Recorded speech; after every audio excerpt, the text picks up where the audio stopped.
Well, welcome to Focus Today. I'm your host, Perry Atkinson, and well, today's a big day because it is the first day of back to school for 2013, and a lot of students out there going to school and walking on crosswalks, and there's all the school zones, so be careful, okay? So, in light of that, our own Paulina had a chance to sit down with Christian counselor Cinda Christie about, well, things that pertaining back to school with students. So I think you'll find this conversation to be pretty beneficial. So let's join Paulina and Cinda right now for their conversation. Cinda, welcome back. Thank you. Good to have you. Good to see you. It's almost the beginning of the school year, and we decided today we're going to talk about going back to school and preparing your kids. Now, you had to prepare 3 of them. Yes, I did. And I worked full time, and it was very, very stressful at times. What was the stressful part of it? I think especially transitioning from summer into going back to school, and when my kids were little, I was working in the school, so I'd also been off during the summer, and so we'd all gotten into that lazy routine and staying up late, sleeping in, and so just moving into that, having to get up 6 a.m., get everybody dressed, out the door and fed with their school stuff was a challenge. Did you always wake up with him and started your day with them, or because when you have 3 kids, they must have different schedule, they're all on the same schedule? And you with them? Well, when they were in elementary school, we were pretty much all on the same schedule, but you know, then we would have one in elementary, one in middle, one in high school, so you know, it all changed a little bit. So when did you start preparing for school? We would try actually at least a full week before school started, as far as getting the kids to bed earlier. So sleep is one of the most important things that kids need with going back to school, and sleep is something that kids don't get enough of when they're in school. So I wanted to tell folks that, you know, younger children like ages 4 to 6 need 11 to 12 hours of sleep. That's a lot of sleep. And even 7 to 12-year-olds need 10 to 11 hours. So a lot of times parents are letting kids stay up till 9 or 10, like an adult schedule, which is, you know, not going to work for kids. And then they get crabby and irritable, and you're not maybe the best behaved at school, or they can't focus on their work, and it's due to lack of sleep. So sleep is super important. What if they don't want to go to bed? Oh, well, what parent hasn't had that challenge? I think, you know, you get into a routine, and then the kids kind of know after a while, okay, this is your bedtime. It's 8 o'clock, or, you know, 8:30 for a little bit of the older kids. But the younger kids, 7:30 to 8 o'clock, and that's their bedtime. And you have a routine, and yeah, sometimes they fight it, but because I think if you start from the beginning, from the early age, and they're used to the schedule, that's almost easy. But when one day you decided, okay, they're now in kindergarten, they have to be on the schedule, and instead of going to bed at 11 o'clock, now they have to go at 8. Right. This is going to be a big challenge. It is a big challenge, and so that's why I say start early. You don't want to do it the night before school. You want to sit down and tell the kids, okay, we have 5 days before school starts, or 7 days, so we are going to start the bedtime at this time, set it up, tell them, and then you implement it. And of course, there are always consequences. If kids refuse to go to bed or throw fits, then the next night they have to go to bed a half hour earlier. Oh. And so that should nip it in the bud. Turn off the television. That's another thing you can do, is take away the TV the next night and put them all to bed earlier. All right. What else did you do to prepare your kids? The other things that we did is we made sure, they had all their new school clothes, and, the kids are so excited about that part. The school clothes, the backpacks, the school supplies, and getting everything ready the night before. So you have the clothes laid out, even down to the socks, everything they're going to wear. So it's laid out for them in the morning, and you have the backpack ready by the door with their schedules, where they're supposed to be, everything ready. Have a healthy breakfast, like oatmeal, eggs, toast, peanut butter, things that are going to give them protein and fill them up, not just the sugary cereal. And have healthy snacks in the backpack, because a lot of kids are really nervous when school starts, and the first week of school, and they don't eat much breakfast, and then by 10 o'clock, they're starving. Yeah. And so to have snacks in the backpack is really important too. As far as the supplies for school go, did you with your kids, did you select them together, or was it something that you just did for them? Oh, we always went together. Okay. They got excited about that. It may get kids in the mood, school is coming. Oh yeah, they get really excited. Honestly, I mean, the little ones about getting their crayons and their glue and their, school box or, whatever it is that's on the list, they get really excited about school supplies. Schools here in the United States, it's just the first day you come, you start your classes right away, or is it some kind of a, because just side note here, in Russia, and I know a lot of European countries, September 1st in Russia, all over the country, every school has a big celebration. It's the first day, so you don't come to school to study, you just come to school to celebrate the beginning of the year. Wow. So you dressed up, you meet with your teachers, you learn about the upcoming year, so it kind really, of an orientation. Yeah, and it really is a holiday because people come to school, students, they come with flowers, they celebrate their teachers, and so it's always been something that in a way we looked forward to because it was a holiday. And so I wonder, in countries like here where it's not really a holiday, maybe parents should create something like that for their kids. Yes, I think that's a wonderful idea. I mean, just hearing you say bringing flowers to the teacher, how sweet is that for a child to do that? No, we're not teaching bribing. No, but you do want to, be on the good side and make friends with your teacher and have a positive beginning. I love that because it's a soft start instead of just here we go, sitting down and starting with schoolwork. A special day. Yeah. I know that schools do have like an open house. A lot of times it's the week or two after school starts where the parents can come and meet with the teachers and all, but it's not. Some schools do kind of an ice cream thing or barbecue before school starts, so it just depends on the school. But it's not, universal like what you had in Russia, but I love that. Yeah, it's a good tradition. It is. All right, well, back in this country. So get enough sleep, get all your stuff together, healthy breakfast after school. And then are they on their own, or how much parent involvement do they need? That's a great question because every child is different and some kids need a little more support than others. I had 3 kids and I know, one of my girls, I didn't really have to say, hey, where's your homework, or have you, done this or that. Not too much. She was really on it and really meticulous about that.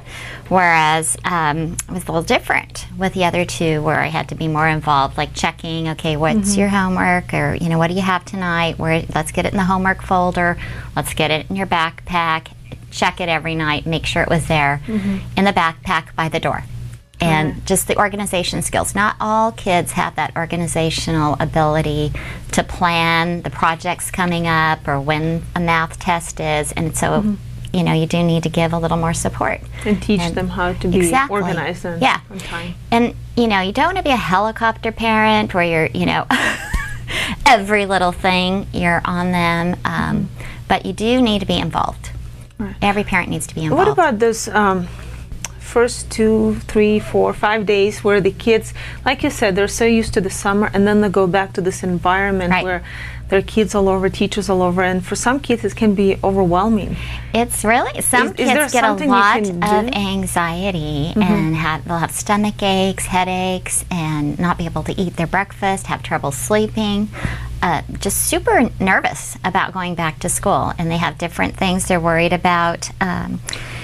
They might be worried about just who they're going to sit with, if they're going to have a friend to eat with at lunch, or is there going to be that bully in the classroom that bothered them the year before, or, is their teacher going to like them, or are they going to be able to do the math this year because they had a really hard time with it last year? I mean, there's a huge number of kinds of things that they develop fears about and worries. So when the kid comes home and say, what are the signs that the parents can detect that, okay, my child is having anxieties, there's something wrong, or not wrong, but when do parents know that they need to help their children with their social skills or anxiety problems? Well, I think keeping a listening ear. So I think that first week especially, just to have the evenings kind of open, or you're not running around to 5 different places, so you can listen and ask questions, a lot of questions about, well, who did you sit with at lunch today? Not just, how was school today?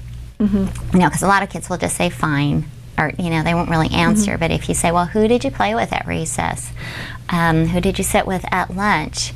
What did you enjoy that your teacher did today? Well, you know, ask very specific questions, and you're going to get more answers. And that's a way to kind of find out, well, I didn't have anybody to sit with at lunch, and I sat on the wall at recess. Or you find out that they really didn't have anybody to play with, or you know, and so then you can kind of intervene. So something you might do is, you know, chat with them about, well, is there a new student in the class that that doesn't have any friends that you could invite to play with? You know, kind of teach them that skill. Also talking with the teacher, asking the teacher to kind of set them up with a peer buddy if they're really shy or if they're new to the school, so that they have someone to hang out with. What if a child refuses to go to school? In the very beginning, they just say, sometimes my stomach hurts, or I'm not feeling well. You know, whether it's true or not, I guess it's, we don't know. Well, but if you can tell that they just don't want to go to school, what do you do as a parent? Well, I think that you do need to kind of maybe just step back a little bit. I would call the principal. I would go in and meet with the principal, and I would have a meeting and bring your child and kind of sit down and talk about what it is. There's something. It's you know, probably a bully, or maybe afraid of the teacher. I've had kids over the years where there's certain teachers that are just kind of more aggressive and they have stronger voices, and some little kids are just terrified of the teacher. And so you would need to, you know, troubleshoot and find out what it is. I certainly wouldn't ignore it, and I wouldn't do you're going to school, and, you know, that's it. But they do need to go to school. Some kids can develop a stomach ache every single day, and they do need to go to school. But you do need to find out what it is. You know, is there somebody sitting next to them, you know, that's, you know, pinching them or poking them, or, you know, I've seen all kinds of things happen in schools where, you know, I'll tell a story. When one of my daughters in first grade, she developed lice, and we had no idea where this came from. And we were in the grocery store, and we saw, you know, the lice in her hair. And it turned out there was a little boy sitting next to her who hugged her all day long, and hugging, and gave her the lice, and she didn't like it. She was really uncomfortable with him hugging her, but we didn't know this was a problem. And so, well, the lice came. That wasn't a very nice way to find out about it. But anyway, we were able to talk with the teacher and have that boy, you know, move to another place so he wasn't sitting next to her. All right. Wow. Well, we're going to take a break, but then I want to talk to you about special needs kids. And I know a lot of people would say, well, every child has a special needs. And that's true. Yes. Although there are some, obviously, separate occasions that I want to address with you. So we'll be right back. Okay. Hi, I'm Paulina, and I work at theDove TV. Did you know that when you support theDove TV, you have a profound impact, not only in our community, but around the world? It's your continued support that takes the inspiration and hope in the programs we produce and makes them available to the thousands of people who are watching these videos online every week. Help bring encouragement and hope to our valley and beyond by making a secure online donation today at our website, thedove.us.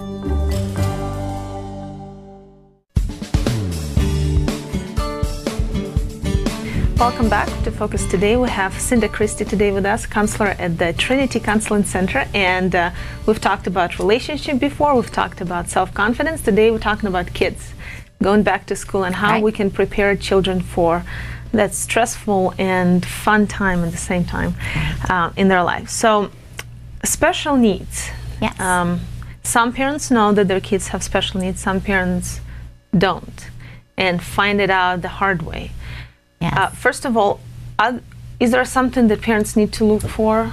Yes, I think that you need to listen to what the teacher says. So don't disregard if a teacher says, you know, Johnny's having a lot of trouble paying attention and he's just not able to stay in his seat, and he's talking all the time. Wherever I move him, he's chatty and he's not able to focus.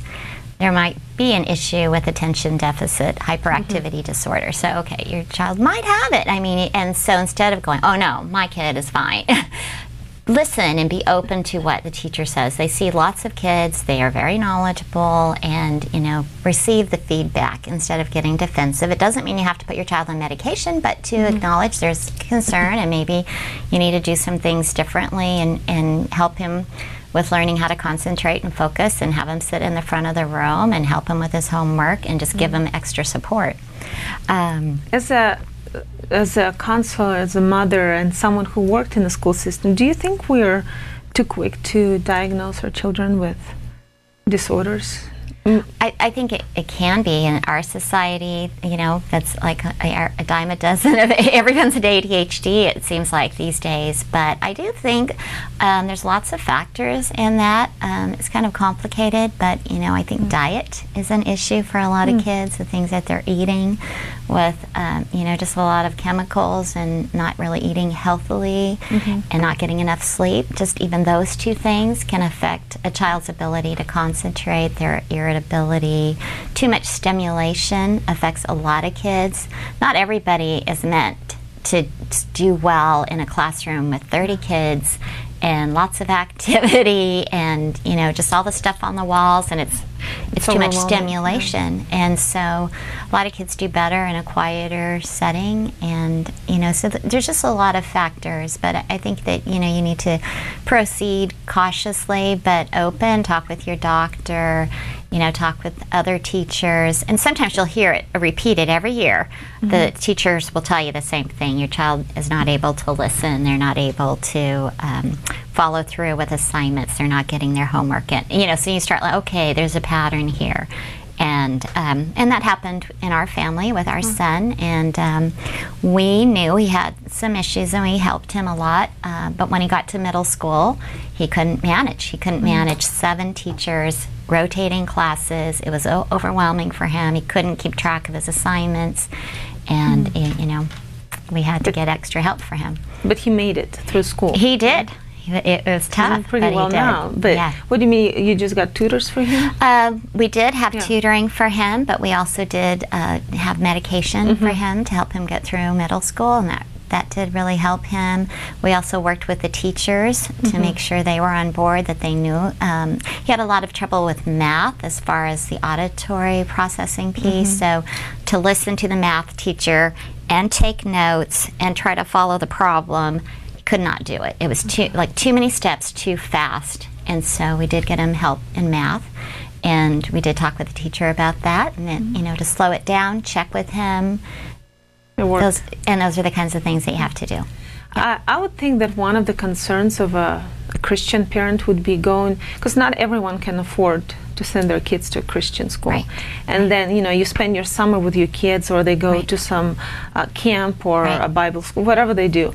And then they go back to school, and the kids that they hang out with, they come from different backgrounds. And they spend so much time together. They learn so many things that you have no control of. So how can you, when your kids come home, how can you make sure that their focus is on God, their heart is with God?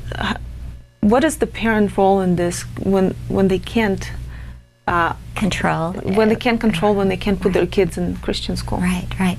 I think that is very real. And there's lots of things kids hear at school that parents never wanted them to hear. Topics of conversation, where other children are exposed to all kinds of things at home that you wouldn't want your child exposed to. So it is actually working with your children, teaching them to be salt and light in a lot of darkness, but you can, and I think that you make sure that at home you've got you're putting God in, that you're having family devotionals, that you're reading Bible stories, you're talking about God, and even going back to the kids that are worried, that you're praying with them about the problems at school, or praying about the bully and asking God for help with that problem, and really implementing Christ in their lives, because we know Jesus cares about the bully sitting next to a child. We know that he cares about every little thing. So just speaking to your kids, listening, and parents really jump into the advice giving so quick, and kids a lot of times just need a parent to listen. And sometimes, and especially with teens, if a parent could just say, wow, I didn't know you were going through that, what are you going to do about it? going to be understanding, compassionate. Yes, give more of that, you know. You might be freaked out about something you hear, but if you can just kind of calm yourself and listen, you're going to open the door for more conversation, and then maybe down the road you can really help them solve it. But you want to just listen first and not jump into, well, you shouldn't do that, and you should do this, and I don't want you hanging out with that person, and you know, those kinds of things turn kids off. I guess living by example too, because I think so many parents, and I've witnessed, I've met that they would say, well, how come my kids don't want to go to church? It's school's fault, it's the teacher's fault, you know, they're messing my kids, but the house should be the example. The home should be the example. Yeah. And I know of cases where, you know, a teen, I've had people tell me, or even adults, that they grew up in Christian homes where they went to church, but it was never talked about at home. That God wasn't a part of their lives at home. There weren't prayers together. There wasn't discussion. And so I think that just needs to be a part of the Christian family's home, is that, you know, God is a part of everything. What we're watching on television, is this something, if we had Jesus in the living room, would he watch it with us? You know, what are we letting our kids be exposed to at home?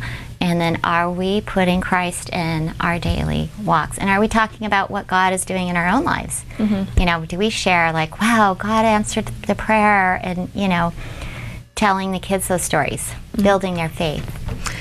Cinda, before we wrap this interview, how can people get hold of you, maybe ask some questions, maybe schedule a meeting, because you're not just meeting with couples, you also do some kids counseling. Yes, I and families. So I do work with kids, I do work with parents, and do some family What's your sessions. contact information? My contact information is at Trinity Counseling Center, and that number is 541-245-2787, extension 3. Extension. Okay. So you see kids. Yes. And they come to you with parents or without. I don't know how those sessions are handled. What are the problems, maybe some we haven't mentioned yet, that you see kids are struggling with, especially when the school just starts? I've talked to a lot of kids just this last week, and one of the questions I always ask is, so what are you looking forward to about going back to school? And they're like, you know, friends, seeing their friends, and what are the things you're not looking forward to with going back to school? So then it kind of just opens the door. Well, it's, you know, I don't have my best friend in any of my classes. I'm not sure who I'm going to hang out with. I looked at the list of teachers. You know, one middle school student said the list of teachers were teachers that she wasn't excited about. Didn't want to do all the homework, feeling stressed about the homework coming up. And so, you know, those kinds of things, just talking about it with kids will reduce their anxiety. Just listening and talking about it. I know, so it must be scary. I'm sorry. Yeah. Go ahead. So parents should listen, kids should talk. I'm sure there are some teachers listening right now. What would be your advice to teachers who are going to welcome students into their classes this week and have to be their example and their friends for hours each day? Right. I think a lot of veteran teachers really know that kids come in with all kinds of stuff, and some families might be going through a divorce right now, and so there's a lot of unrest in their home, and so kids are coming in with other emotional things going on, and so it's not so easy to just sit down and start doing math or reading when they've got this other thing. And so for teachers just to be sensitive to all the different needs in the classroom, and it's a big job, I know it, I've taught, and it's tough. I mean, to meet the needs of 25 kids and have the standards you're trying to reach, it's very tough. All right. Well, any last advice for the parents before we finish the interview, or for the kids? I just say, you know, have fun, you know, slow things down. I think parents get their kids into too many activities and are too stressed, and especially the first few weeks of school, just slow it down, get to bed early, have time to have conversations, and, you know, put on the Christian music, and, you know, just kind of lower the stress. Any way you can to lower the stress, and it just help everyone get through the first few weeks. No, I really like that. I was talking to someone yesterday, and she was telling me she has a teenage son growing up, and he likes to listen to more of an upbeat music that she prefers, and she was telling me that sometimes I have to tell him to shut it down because I want peace in my house. Yes. I want the house to be a home. Right. And even though it may be hard for the kids sometimes, but she said, I really want them to, when they come home, I want them to have that, the peace. I don't know how else to describe it. Right. No, I love that. I think that will make such a difference for kids if they're peaceful and calm and joyful at home. Yes. It's going to make a difference for them and for those around them when they go to school. I agree. I think that's great advice. I think make the home a sanctuary. Exactly. So that when kids come home, it's peaceful. And if you can, get off work early the first few days. Pick them up from school if you can. And spend time. Spend time with them. All right. Thank you, Cinda. You can get Cinda's information here at theDove, or the phone number is 541-245-2787, right? Extension 3. Thank you. Call Cinda and talk to her about your kids going back to school. I don't know what we're talking to you next time, but we will have you back. Okay, great. Thank you for being with us. Well, there you go. Great advice, especially today on the first day of school for the fall of 2013. Well, stick around. Coming up, I have a very interesting guest. Brenda Elliott's going to be with us. She is the co-author of this book entitled Impeachable Offenses, the Case for Removing the President from Office. Whoa, wait till you hear some of this. And that'll be coming up next here on Focus Today. Hi, I'm Daniel and I work at theDove TV. You know, compared to Portland, Seattle, and LA, Medford might be considered a small market, but at theDove, we're excited about the opportunity to make a big impact right here in our community. And you help make that happen. Did you know that more than 90% of our income comes from people like you? You can help us now by making a secure online donation at our website, thedove.us, or by phoning 541-776-5368.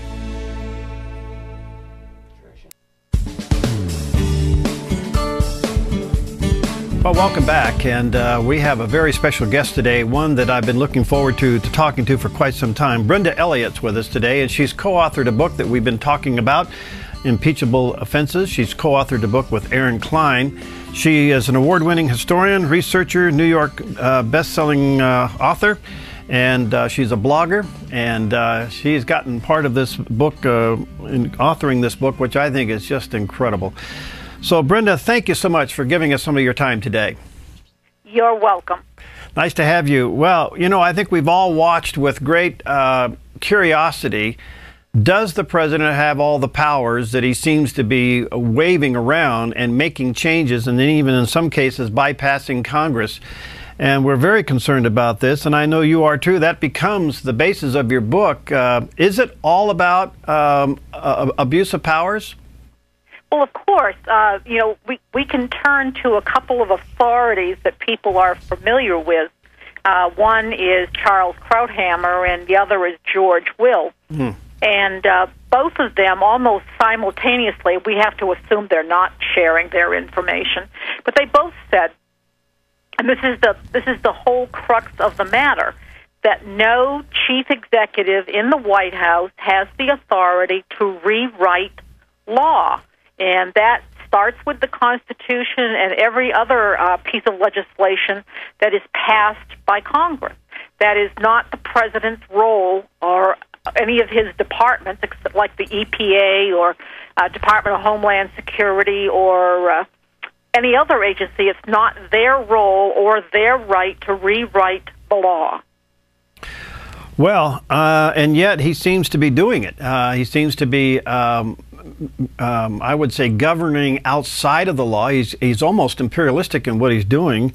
And I know that you write about high crimes, misdemeanors, and other offenses. Let's start taking on a few of these. Where do you start? Well, let's go look at immigration, because regardless of what's going on in Syria right now, when something's going on that's very visible, you know that there are other things going on that you aren't supposed to pay attention to. Right. And in the book, we write about we really have executive amnesty. Amnesty is already here. It's here in pieces. It's been with us in our face since a year ago, June. Prior to that, Department of Homeland Security, immigration, because that falls under Homeland Security now. They implemented something called prosecutorial discretion. And the word discretion tells it all. It's up to the immigration courts, the immigration agents, the Department of Homeland Security to decide. You'll pick and choose the winners. Who is going to have amnesty? Who is going to be prosecuted for being here illegally in this country? But in June of last year, we have something called the Deferred Action for Childhood Arrivals. And probably you're aware that the DREAM Act failed. I don't know. I've seen as many as 30 times that the DREAM Act never could make its way through Congress. And regardless if we had Congress controlled by Democrats or controlled by Republicans, the DREAM Act never made it through. Well, this is kind of DREAM Act light. It's not as full of different provisions as the DREAM Act itself, but the DACA, as this is known, people have been under the misbelief that Barack Obama signed an executive order and it's a matter of the law until, of course, another president could come along, could draw up another executive order that would overrule it, override it, or even dismisses it. But this is not an executive order. It was not issued by the White House. It is a policy memorandum that was issued by then Department of Homeland Security Secretary Janet Napolitano. So we don't even have something that comes out of the White House now that is determining immigration policy regarding deporting illegal immigrants. It's just mind-boggling. So where is this going to go? I mean, he apparently has bypassed the Constitution to do this, whether it's through a department or executive order. He's getting it done, and the people have no say in it. Exactly, and this DACA, as does with the DREAM Act, would apply to young people under the age of 31, if you're still a young person at 30. Under the age of 31, brought here to this country illegally against their will, who are illegal immigrants themselves, whether brought as children or not, again, under the age of 31. And you have to read the whole act. We discuss it in detail in the book, and it is very complex, all of the things that are allowed. Last week, we have an addition to this, that if you are a caretaker for one of these children now, if you are the responsible party for one of these children now, well, guess what? You're not going to be deported either.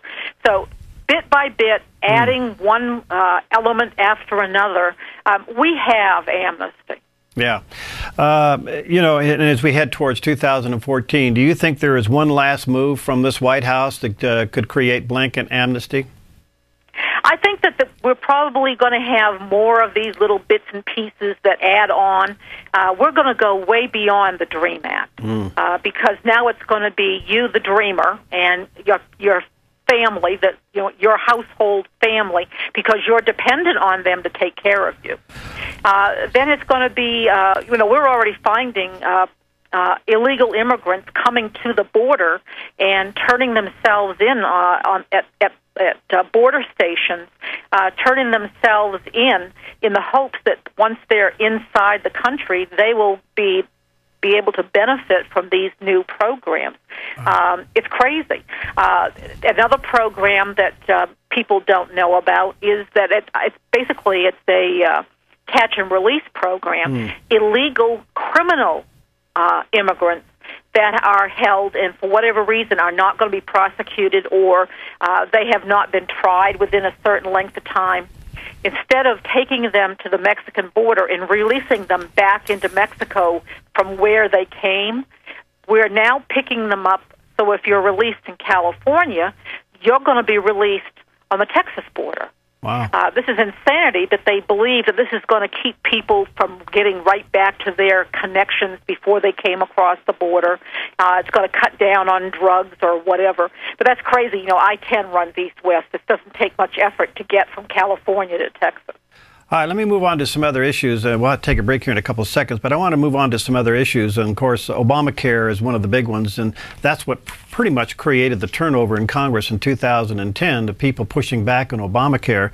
And the numbers, at least some of the surveys, show that a vast majority of Americans do not want this, and it's being shoved down our throat. The big issue now is to whether or not it's going to be defunded.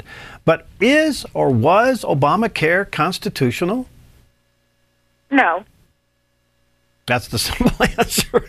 That's the short answer, because Obamacare was not launched in the House of Representatives, and anything regarding funds and taxes does not come out of the House. I keep being told by callers on other shows that I have been on that, oh, well, the Supreme Court says it's legal. Well, no, the Supreme Court said it's a tax. Yeah. And there is no member of Congress with half a brain that would have tried to push this through the House or the Senate if it was a major tax. They would never have tried it.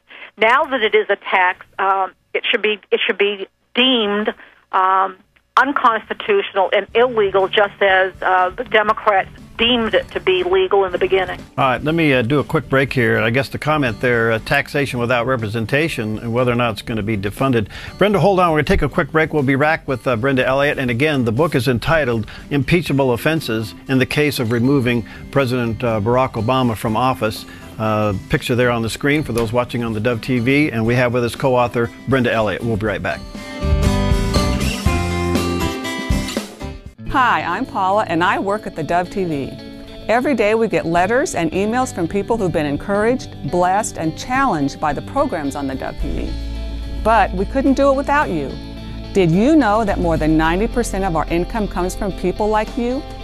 You can help us continue to bring inspiration and hope to our community by making a secure online donation at our website, thedove.us, or call us at 541-776-5368. Well, we're back, and our special guest is Brenda Elliot. She's the co-author, along with Aaron Klein, of Impeachable Offenses, the case for removing Barack Obama from office. And you may want to check it out. It's put by WorldNet Daily Books.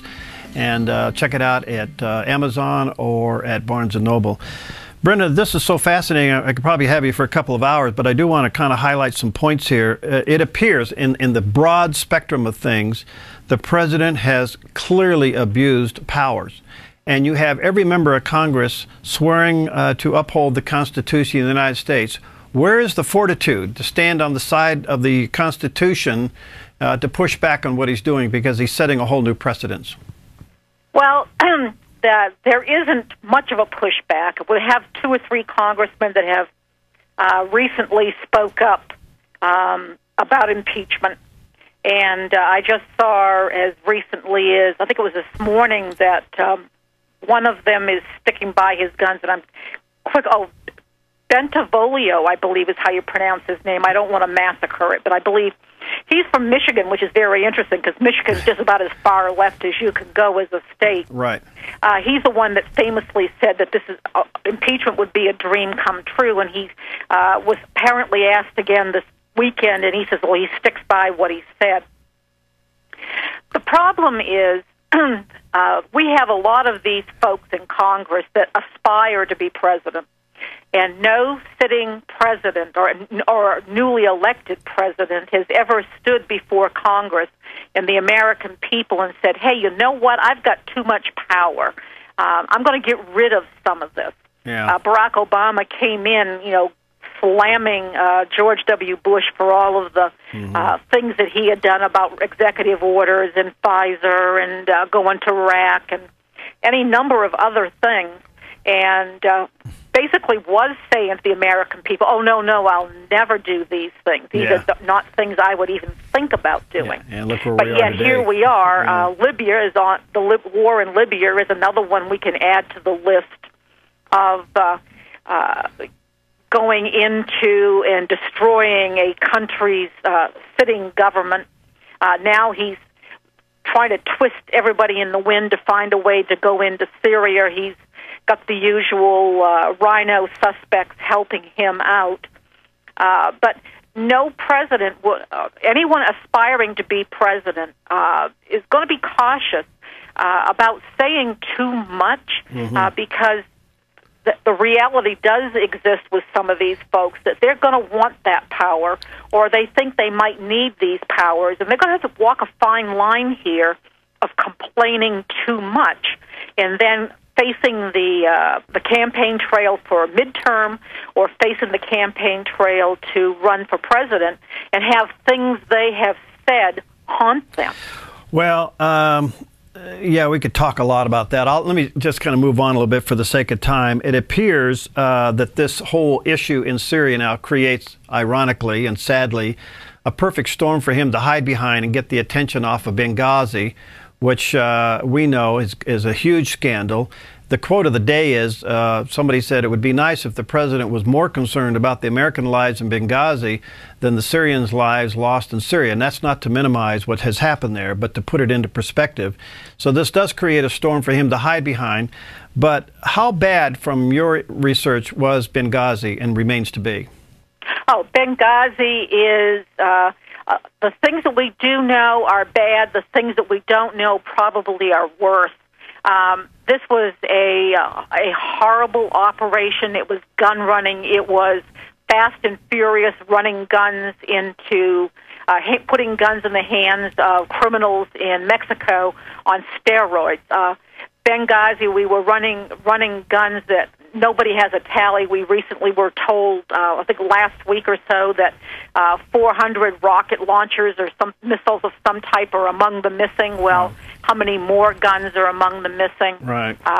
This was a covert operation being run out of Benghazi. They've called it a consulate. They've called it a lot of different things. It was a CIA operation, special mission.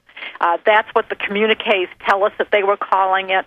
The ambassador and other people that were dealing with Benghazi kept asking for more help, and then just the opposite happened. Support was being pulled away. The lie was floated that Hillary Clinton wanted to turn it into a permanent facility, and nothing could be further than the truth, because the communiques say a totally different story. So we have lies upon lies, and it's one great big mess, and hopefully somebody in Congress will persevere to unravel this.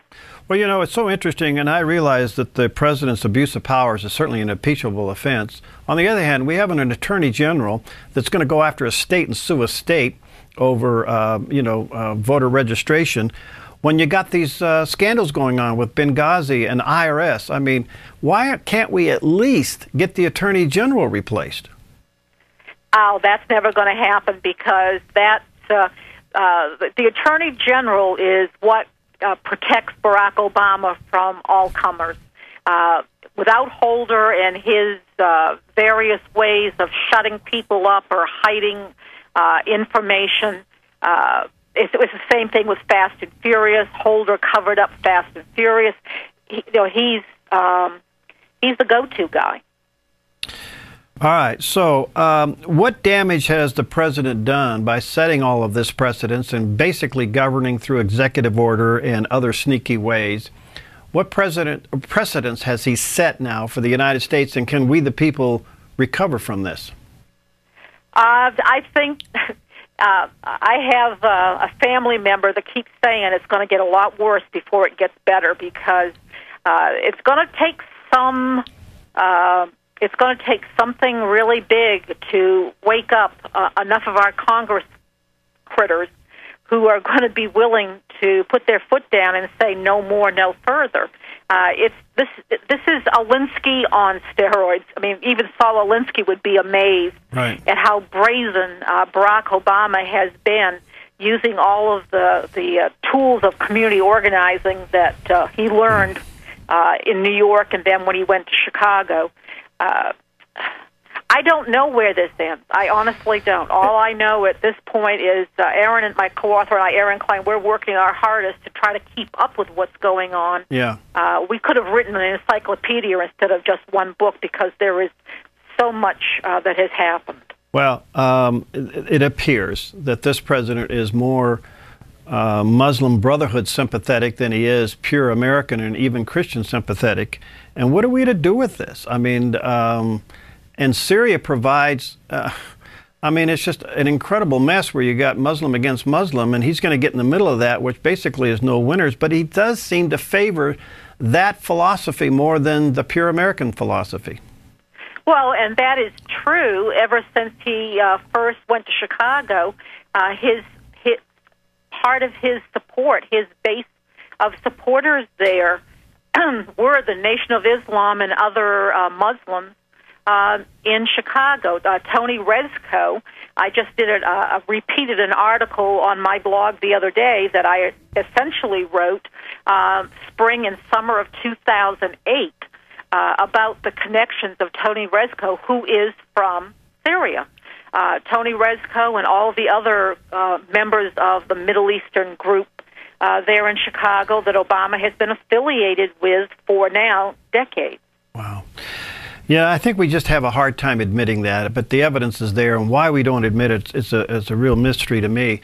And yet, on the other hand, Brenda, it appears at this moment that the Speaker of the House is somewhat complicit on all of this, because the people that came in the office in 2010 were clearly against the Obama agenda and certainly against Obamacare, but somehow he's been able to manage them into silence and not allow them to force the House in to challenge the president. And why this Speaker isn't throwing law after the president, knowing that he's going to veto him, but at least caging him in the corner, is beyond me. So I guess Republicans are as much as the problem as the president is. Oh, I agree with that completely. Just to clear the air, Aaron and I are often accused of being partisan. Nothing could be any further than the truth. Both of us, for several years, documented and attacked George W. Bush just as heavily. The Republicans bear a lot of responsibility. Well, why not the pushback in the House when they got the power and the votes now? I have no idea, honestly. Isn't that sad? It is sad. And I know it's got to be frustrating for people. If we look at go back to Obamacare just for a second, where only 26 states have set up exchanges to handle that part of Obamacare, and those states who are not voluntarily doing this are going to have exchanges imposed upon them. Well, that violates all of those states' rights to their own self-determination about things. Whether it's Obamacare or other things. Charles Krauthammer, over the weekend, when the president came out and gave his announcement Saturday that he would wait for approval from Congress, Charles Krauthammer summed it up and said amateur hour, which is an incredible criticism against the administration. But do you think the president possibly could be facing an embarrassment with the congressional response to his request, much like Cameron did with the Parliament? Well, in a conversation this morning, it was brought up that perhaps the meeting with McCain and whatever they will be going back to Congress and offering some kind of a compromise instead of just give more support. I'm putting that in quotation marks. More support to the rebels, which means we're just going to support Al Qaeda. Right. That's so mind-boggling to me, because there just doesn't seem to be any winners with this Syria deal. If we go in, we're eventually going to tip the scale one way or the other. But here we go. It appears that the president wants to go at it alone, but it's possible that the Congress may say no on this one. It is possible. And then we have to watch out for where the end runs come in. They'll be, just like any other, anything that President Obama wants. We've got to watch out for, what is he going to do to get around Congress? Well, Brenda, you're a delight. Best to you and Aaron. Keep up the good work. The copy of the book is entitled Impeachment Offenses. Check it out, Aaron Klein and Brenda Elliot. And I'm sure there's going to be a follow-up to this information. Stay at it. Stay true. Don't let it get to you. Thank you. Okay, see you, Brenda. And we'll see you next time on Focus Today.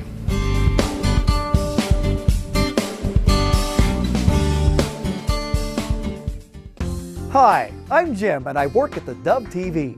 Every weekday between 6 and 8 a.m., our award-winning news and sports team bring you the best morning show around. It's live, it's honest, and it's a whole lot of fun. And you help make it happen.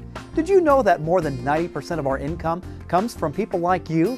You can help us continue to air local programs that share your voice by making a secure online donation at our website, theDove.us.